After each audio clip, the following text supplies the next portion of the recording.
Hello everybody, happy Sacred Feminine Day or International Women's Day. Well, you know, it is a powerful time. We just had a beautiful new moon, got Mercury going retrograde. Everything that we did the other day was all about marrying the highest octave of the feminine and the masculine to each other. And it is an important day to recognise actually what has gone on through the cycle of time. We know a lot about history, we don't know a lot about her story.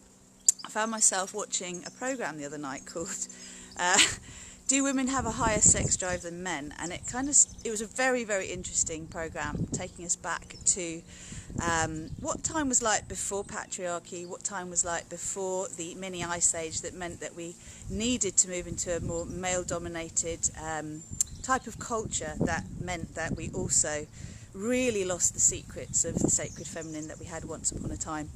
We all know about the witch hunts and the burning of the witches.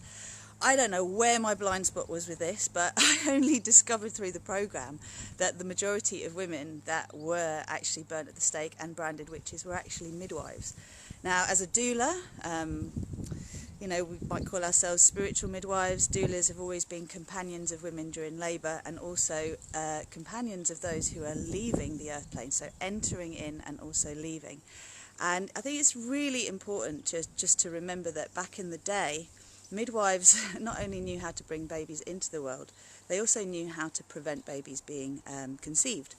And so we had natural fertility awareness that meant that before the patriarchal days, before the days of ownership of land and of people and of all the things that we know today that we're moving out of in this paradigm of control into a paradigm of thriving and cooperation, we had a much more free and liberal and open culture, sexual culture, which to this day we're recovering from. So I deal with a lot of sexual shame when I'm working with my fertility clients. I deal with a lot of women not owning their power and owning all of their emotions because it's not okay to have strong emotion. It's not okay to be the powerful beings that we are.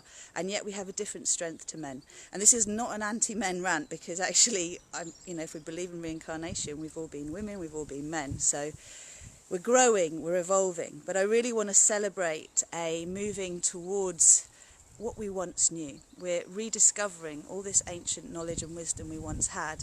We thought that the revolution in terms of our empowerment came in the 60s with the development of the pill, which meant that we could actually be more liberal in terms of our sexual nature and not make our sexual exploration be all about making babies.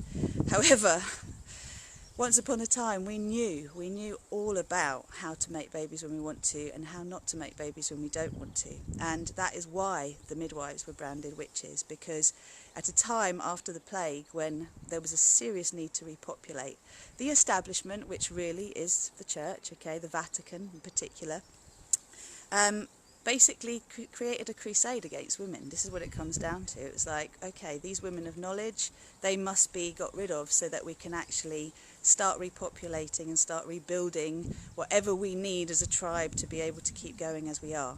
And we're recovering from this. It's very sad that in this day and age most forms of contraception involve us messing with our hormones, and that affects us on every level, psychologically, physically, emotionally. And it is time to come back to remembering our true power and our true ability to co-create that which we want. So you may know that I do offer a fertility workshop and I also offer a natural contraception workshop. It's called Womb Wisdom, and it's all of us coming back to rediscovering the power and the magic in our wombs, because we can also use sexual energy to co-create.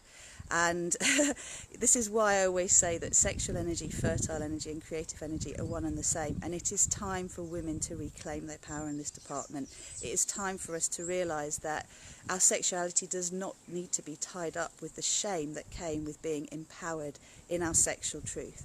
And if we have actually truly evolved from a more polyamorous and polygamous background, which is what it comes down to, we're now coming to rediscover, and this is not about us having loads of lovers and so on, but getting rid of the shame that we have for exploring the desire